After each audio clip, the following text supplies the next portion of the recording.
The snowstorm howled across the frozen plains of Arca 9, a world caught between peace and chaos. Hidden under a gray sky, the foxwoman named Lyra watched from the ridge, her golden eyes filled with fear. Smoke rose from her village far below. The fire was spreading fast, faster than any human weapon should allow. She knew what it meant. The war she had prayed would never come had finally begun. Lyra had always been different. Her furred ears, sharp senses, and glowing eyes marked her as one of the Vereen, an alien race known for their honor and pride. But Lyra's heart had never belonged to them. She questioned their traditions, their wars, their coldness. And now, when she tried to warn her people about the human ships gathering near their borders, they laughed at her. "You care too much for outsiders," they told her. "Maybe you should live among them." Those words would soon become true. The first blast came without warning. The sky lit up red and white like a dying sun. Human dropships broke through the clouds, their engines roaring like beasts. Energy beams rained down, tearing through the icy forest. Lyra ran, heart pounding, snow crunching under her boots. Behind her, screams echoed, her clan fighting, her home burning. She tripped and fell near the edge of the forest, her fur cloak covered in ash. When she looked up, she saw something strange, a human soldier standing among the wreckage. His armor was damaged, his face marked with cuts, but his eyes were calm. He didn't raise his weapon. He just stared at her, confused, almost curious. Lyra froze. No one had ever looked at her like that before, not with fear, not with hate, but with something else.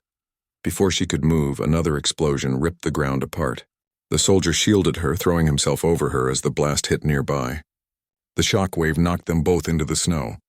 For a moment, everything went silent. Only the sound of the wind remained. When Lyra opened her eyes, the world was quiet again. The soldier groaned beside her, half buried in ice. His armor smoked, and one of his mechanical gauntlets sparked weakly. She could have run. She should have. But something inside her whispered no. She dragged him under a fallen tree away from the open field. Her claws cut into the snow as she pulled his heavy body. Hours passed. The storm grew stronger, covering the battlefield in white. Lyra sat beside the unconscious soldier, wrapping him in part of her cloak. His breath was shallow, his face pale. She studied him with curiosity. The strange flat skin, the small nose, the lack of fur. So fragile, she thought. And yet, he had saved her. By nightfall, her people had vanished. The clan fortress was gone, the signal towers silent. Lyra climbed a nearby ridge and looked down. Nothing but ruins and scattered light. The humans had taken everything, her clan, her home gone. A tear froze on her cheek as the wind cut through her fur. She turned to look at the soldier again. He was awake now, staring at her through tired eyes. His voice was rough. "You're one of them," he said. "And you," she replied softly, "are the one who destroyed my world." He winced, trying to sit up. "Not me," he muttered. "Not all humans are soldiers." "Then why do you wear their armor?" she asked, her voice trembling. "Because I tried to stop them," he said. "They didn't listen." Lyra stared at him for a long time, her instincts pulling in two directions, hate and pity. "You should have let me die," she whispered. He looked up at her, his breath visible in the cold. "No one deserves to die alone," he said quietly. Something in his words struck her heart. It was the first warmth she had felt in days. The storm outside seemed to fade as they sat in silence, two enemies trapped in the same winter. That night, Lyra dreamed of fire and stars. She saw her clan turning their backs on her, their faces full of disgust. "You are not one of us," they said. "You care for the weak." Then she saw the human again, reaching out his hand through the flames. "You are not weak," his voice echoed in the dream.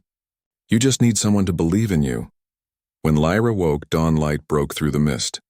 The soldier was still there, his armor frost-covered, but his eyes open, calm and human. He smiled weakly. "Guess we both lost everything," he said. Lyra nodded slowly. "Then maybe," she said, her voice low and unsure, "we start again." The wind carried her words across the frozen world. Neither of them knew what would come next, only that destiny had brought them together. Somewhere far away, human ships still burned the sky. But in that small pocket of peace, a fragile bond had begun to form between predator and prey, between soldier and exile. And that was how it all began. The moment when the fox woman met the human who would one day become her alpha. The morning sun was weak over the white horizon. The snow had stopped, but the cold still bit through everything. Lyra stood near the broken tree, watching the human as he tried to fix a small metal device from his armor. His hands trembled slightly, but his eyes showed focus and strength. She had learned his name the night before. Ethan. It sounded strange to her, soft but strong, like the hum of a human engine. He spoke little, only when he needed to, and when he did, his voice carried quiet pain. Lyra studied him carefully. Humans were so different from the Vereen. No fur, no tails, no sharp claws. Yet this one had survived in a storm where many of her kind would have frozen. That made her curious, though she tried not to show it. "Why are you helping me?" she asked suddenly. Ethan stopped working and looked at her. "Because I don't believe every alien should die for a war they didn't start." His words confused her. No human had ever said something like that before. She folded her arms and looked away. "Humans attacked first," she said bitterly. "They burned my village." He nodded slowly. "And my own people left me here for dead when I tried to stop them." That silence again, cold and heavy. The wind whispered through the trees, carrying ash and snow together. For a long moment, neither spoke. They were both broken pieces from two different worlds. When night fell again, they built a small fire using scraps of metal and wood. The flickering light made their faces glow softly. One human, one fox woman sitting side by side like lost children. Lyra watched the flames dance. "You don't hate me?" she asked quietly. Ethan shook his head. "No, you're not the enemy. Then who is?" she asked, her voice almost trembling. He stared into the fire. "The ones who start wars. The ones who think strength means destroying others." His words lingered in her mind long after he spoke them. She thought of her clan, proud and cruel, who called her weak because she cared too much. Maybe Ethan was right. Maybe strength wasn't about claws or power. Maybe it was about mercy days past.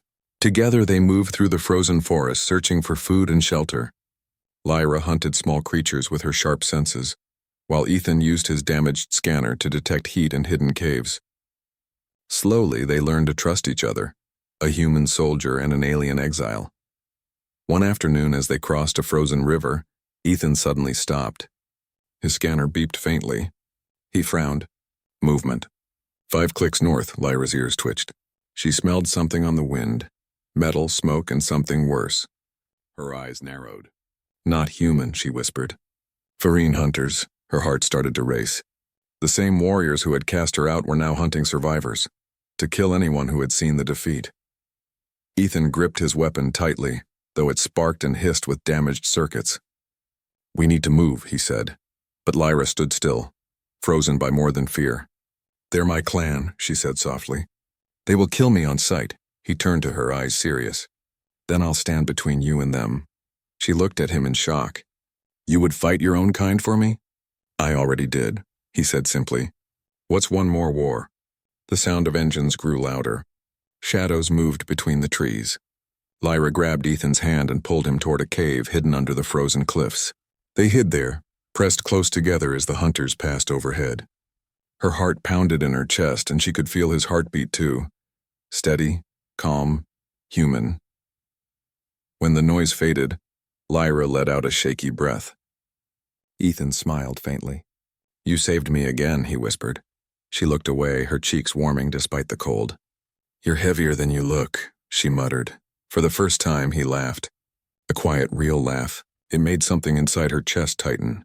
She didn't understand it, but she liked the sound. Later that night, as they rested by the fire in the cave, Lyra watched Ethan sleep. His face looked peaceful, the lines of pain softened by the dim light. She reached out, brushing a bit of snow from his hair. Her heart felt strange, heavy and warm at the same time. She whispered to herself, "Maybe not all humans are monsters." Outside, the storm returned, hiding the cave in white silence. The war still raged far beyond the mountains, but inside that cave, something new was growing, something fragile and real.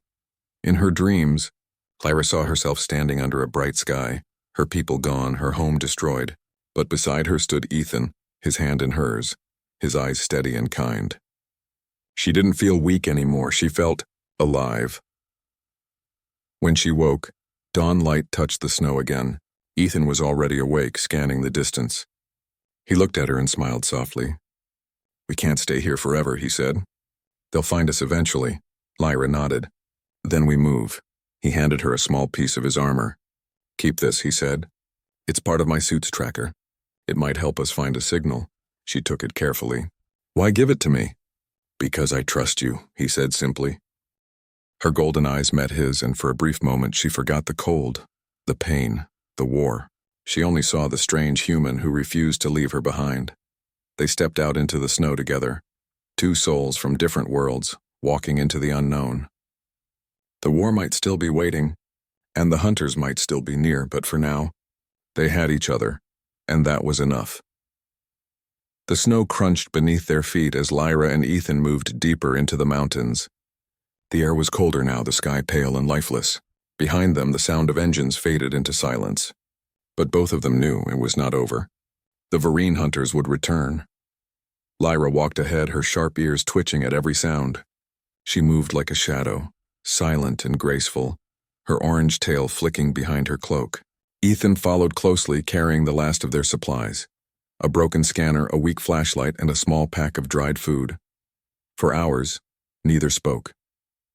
The cold wind filled the silence between them, but inside both of them, questions burned. Finally, Ethan broke the quiet. "Lyra," he said softly, "why did your clan reject you?" She didn't answer right away. Her eyes stayed fixed on the snowy path. "Because I was different," she said at last. "I didn't want war. I wanted peace," Ethan nodded slowly. "Sounds like we both picked the wrong side." Lyra smiled faintly, though there was sadness in her eyes. "The Varine believe that mercy is weakness. I couldn't be like them, so they called me a traitor." She looked down at her clawed hands. "And now, I have no clan." Ethan stopped walking. "You have me," he said quietly. She turned to look at him, confused. The human's voice was calm, steady, not pitying but honest. For the first time in a long while, she didn't feel alone. They found shelter that evening in the ruins of an old outpost, half buried in snow, metal walls twisted from years of frost. Inside, there was still warmth from the old power core humming weakly. They sat near it, sharing silence and heat. Ethan leaned back against the wall, looking up at the flickering lights. "You know," he said, "humans used to fight each other like this too. Different tribes, different beliefs, all over the same planet." Lyra tilted her head. "And you stopped?"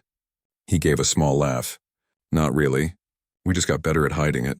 Lyra smiled softly. "Maybe your people and mine are not so different." Outside, the wind howled again. Snowflakes hit the window like whispers of ghosts. Suddenly, Lyra's ears twitched. She turned sharply toward the sound. "Someone's out there." Ethan grabbed his weapon and moved beside her. They crouched near the doorway. Through the haze of snow, dark figures approached. 5, maybe 6. Varine hunters. Their armor gleamed black against the snow and their long rifles glowed blue. "They found us," Ethan whispered. Lyra's heart raced. Her claws tightened around the broken blade she carried. "We can't fight all of them," she said. Ethan nodded. "Then we don't. We survive." He pointed toward a back tunnel that led into the cliffs. "We move now." They slipped through the corridor, silent as shadows. But one of the hunters spotted movement and shouted something in the Varine tongue. A blast of blue light hit the wall beside them, sending shards of metal flying. Ethan pushed Lyra forward. "Go!" he shouted. They ran through the tunnels, the sounds of pursuit echoing behind them. Lyra's tail brushed against the cold stone as they ducked under fallen beams. Her lungs burned, but she didn't stop. She could hear Ethan close behind, his breathing heavy, his footsteps strong. Then another explosion. The blast threw Ethan forward, his weapon flying from his hands. He hit the ground hard, groaning in pain. Lyra spun around, her heart pounding. The hunters were closing in, their glowing eyes cutting through the dark. Without thinking, she lunged toward Ethan and pulled him behind a rock. Blaster fire scorched the ground where he had been lying. Ethan looked at her, stunned. "You should have run!" "And leave you?" she said fiercely. "Never." Her golden eyes burned with fury. She stepped out from behind the rock, claws extended. Her tail bristled, her ears flat against her head. The hunters aimed their rifles, but Lyra was faster. She moved like fire and wind, slashing through the first attacker. Sparks flew as metal armor tore under her claws. Ethan, ignoring the pain, picked up a fallen weapon and fired. One shot, two. The corridor flashed with blue light and echoing screams. When it was over, only silence remained. Steam rose from the bodies of the fallen hunters. Lyra stood breathing heavily, her fur streaked with soot and snow. Ethan stared at her in awe. "You're incredible," he whispered. She turned to him, her chest rising and falling.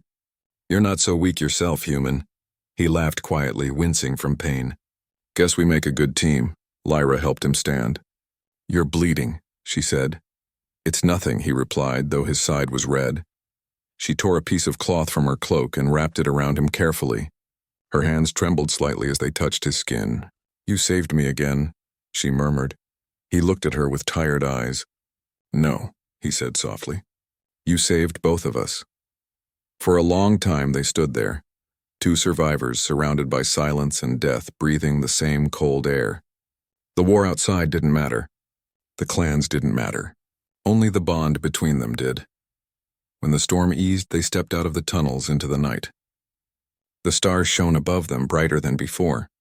Lyra looked up, her ears twitching gently. "My mother once told me," she said, "that every warrior who dies becomes a star. Maybe they're watching us now." Ethan smiled faintly. "Then let's give them something worth watching." Lyra looked at him, her golden eyes glowing in the dark. For the first time she saw not just a human, but a leader, someone she could follow, someone she could trust. The cold wind blew through her hair as she whispered quietly to herself, "Maybe he is my alpha." And though Ethan didn't hear her words, he turned toward her and said, "We'll survive this, Lyra. Together." She nodded, and for the first time since the war began, she truly believed it. The wind had softened, and the night sky glowed with cold blue light. Lyra and Ethan walked through the silent forest, their shadows long across the snow. The battle in the tunnels had left both of them tired and scarred, but alive. For days they traveled without rest, crossing mountains and frozen lakes, moving farther from the war. The human armies had moved south, and the Vereen hunters had stopped chasing. But peace was only an illusion. They both knew danger still waited somewhere ahead. One evening, as the sun sank behind the cliffs, Lyra stopped. "We need to stay here," she said. "It's safe." They had found a small valley hidden between the rocks, surrounded by thick trees. A stream ran quietly nearby, its water clear and cold. Ethan nodded. "We can build something here." Together they started to work. Lyra used her sharp claws to cut branches, while Ethan used his tools to shape metal from the ruins they found. Slowly, piece by piece, a small shelter began to rise. It wasn't perfect, just a roof, walls, and fire inside. But it was enough to protect them from the cold. That night, the fire burned bright. Lyra sat beside it, her golden eyes reflecting the flames. Ethan sat across from her, cleaning his weapon. The silence between them felt peaceful now, not empty. Lyra broke the quiet. "You fight well for a human," she said softly. Ethan smiled a little. "You fight like a storm." She tilted her head, ears twitching. "A storm? Unstoppable," he said. "And dangerous if someone gets too close." She looked down, pretending not to smile. "Maybe you should keep your distance then." He chuckled quietly. "Too late for that." For a long time they sat there in silence, listening to the fire crackle. Outside, snow fell gently, covering the valley in white. Lyra watched him as he worked, the way his eyes narrowed in focus, the way his hands moved with care. She didn't understand it, but something about his calmness made her feel safe. Later, when the fire was low, Ethan spoke again. "Lyra," he said softly, "if your people saw you now, what would they say?" She looked into the flames. "They would call me a traitor," she said. "They would say I betrayed my kind by standing beside you." He nodded slowly. "And what do you think?" Her voice trembled slightly. "I think I was never really one of them." Ethan looked at her, his expression gentle. "Then maybe you were meant to find a new clan." She glanced at him, confused. "With you?" He smiled faintly. "Why not? We both lost everything. We can build something new." Lyra stared at him for a moment, her heart suddenly beating faster. No one had ever spoken to her like that before. Not as an enemy, not as prey, but as someone equal. When she finally spoke, her voice was quiet. "Maybe. You already are my clan." The firelight flickered across their faces. For a brief second, the cold world outside seemed far away. Over the next few days, they worked together, collecting food and materials. Lyra hunted small animals, while Ethan repaired his damaged armor and built traps to warn them of intruders. Slowly, their small shelter became a home. One morning, as Lyra returned from the forest with food, she saw Ethan outside the shelter, shirt sleeves rolled up, building a signal antenna from old human tech. His breath formed clouds in the cold air and his hair was dusted with frost. She walked closer. "Still trying to reach your people?" she asked. He shook his head. "Not anymore. I'm building this for us and to listen, not to talk. To know if danger is near." She smiled softly. "You learn fast." He looked up at her and grinned. "I have a good teacher." Lyra sat down beside him, her tail curling around her legs. "You humans are strange," she said. "You destroy worlds, but you also protect those you barely know." Ethan's smile faded. "Maybe we're just trying to balance the damage we cause." She looked at him, her eyes warm. "You're not like the others." He met her gaze. "Neither are you." Their eyes held for a moment, a quiet connection in the frozen world. Then Lyra looked away quickly, pretending to adjust the antenna. Her heart was racing and she didn't know why. That night, when they sat by the fire again, the wind outside was calm. Ethan stared into the flames, his voice low. "Lyra, if this war ever ends, what will you do?" She hesitated. "I don't know. I have no home, no clan. Maybe I'll just keep walking." He shook his head. "No, you deserve more than that." She looked at him curiously. "And what about you?" He smiled sadly. "Maybe I'll follow the fox woman who saved my life." She blinked, her golden eyes wide. "You would do that?" "Without question," he said. Lyra didn't know how to answer. The fire crackled between them, warm and soft. Her heart felt strange again, heavy but in a good way. For the first time in her life, she didn't feel like an outcast. She felt wanted. As the night grew darker, Ethan leaned back and closed his eyes. Lyra watched him silently, her tail flicking near the firelight. In that moment, she whispered to herself, "Maybe humans can be more than enemies. Maybe they can lead." Outside, the stars shone brighter as if listening. The war was still far away, but in that small valley, two hearts had begun to find something worth fighting for. Something stronger than blood, stronger than fear. And as Lyra looked at the human beside her, she finally understood the word he had used days ago, alpha. Not one who commands by force, but one who leads by choice. The next few days were peaceful. The valley stayed quiet, covered in white snow and soft sunlight. Lyra and Ethan worked side by side, hunting, repairing, and building small defenses around their shelter. For the first time since the war began, they felt safe, but peace never lasted long in their world. One cold morning, Lyra woke early. The air was still. She stepped outside, her breath turning to mist. The trees were silent, too silent. Even the birds were gone. Her ears twitched as she caught a faint hum in the distance, low and steady like engines far away. Ethan came out behind her, holding his scanner. His face was tense. "You hear it too?" Lyra nodded. "Not Vereen. Human ships," he frowned. "They're close. Maybe a patrol." Lyra's tail flicked nervously. "If they find us, they'll kill us both." Ethan tightened his gloves and looked toward the ridge. "Not if I can stop it." He moved quickly, climbing to the higher ground with the scanner. Lyra followed, silent as snow. When they reached the top, they saw them. 3 human transport crafts gliding low over the forest. Soldiers in gray armor walked below, scanning for survivors. Ethan's heart sank. "Recon units," he whispered. "They're sweeping this area." Lyra's eyes narrowed. "What will they do if they find you?" He didn't answer. She already knew. To them, he was a deserter. They returned to the shelter and began to pack. Lyra grabbed her weapons and food. "We must leave now," she said. Ethan hesitated. "If we run, they'll track us." "We need a distraction." She looked at him. "You mean to fight?" He nodded slowly. "I'll draw them away. You go north through the river pass." Her eyes widened. "No, I won't leave you."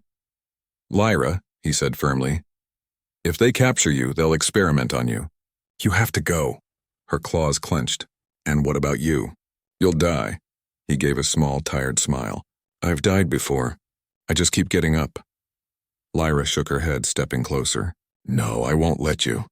But before either of them could say more, a loud blast shook the ground. The sound of engines roared overhead. A human drone had found their camp. Red light flashed across the valley. "Go," Ethan shouted. Lyra pulled him behind the rocks as a missile exploded nearby, throwing snow and debris into the air. The shelter burst into flames.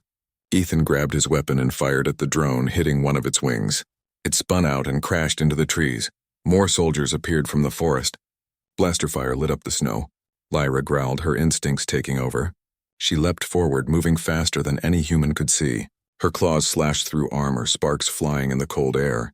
Ethan fought beside her, covering her with fire. The two of them moved as one, human precision and alien speed perfectly matched. But there were too many. More soldiers poured in from the ridge. Ethan shouted, "Fall back!" They ran toward the frozen river, blaster shots chasing them. Lyra's heart raced. She could smell smoke and blood. When they reached the riverbank, Ethan turned and fired again, holding them off. A bullet grazed his arm. He stumbled, dropping his weapon. Lyra caught him, dragging him into the icy water. The current was strong, but she pulled him to the other side. They collapsed behind the rocks, gasping for breath. Ethan looked at her with pain in his eyes. "You should have left me," he said weakly. Lyra grabbed his face, her claws trembling. "Stop saying that. You're my clan now." He stared at her, stunned by the words. She continued, voice shaking but strong. "When my people rejected me, I thought I'd die alone.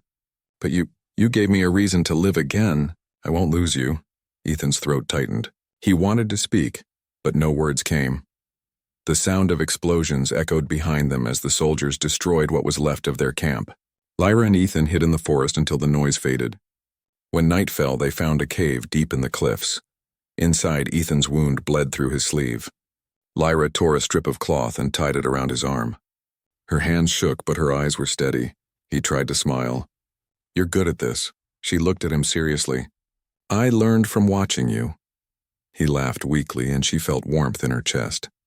Outside, snow fell again, covering the valley, hiding the smoke, the blood, the ruins of their home. But inside the cave, 2 lives had been saved. Lyra sat beside him, her tail curling close. "Ethan," she whispered, "why do humans keep fighting when it only destroys?" He looked up at her, his voice soft. "Because they forget what they're fighting for." She nodded slowly. "Then we'll remind them." He looked at her with surprise. "We?" "Yes," she said. "You and I, we survive, we fight, and we show them what real strength means." Ethan smiled faintly. "You sound like an alpha now." Lyra tilted her head, confused. "No, you are the alpha, I only follow." He looked into her glowing eyes. "Not anymore," he said quietly. "We lead together."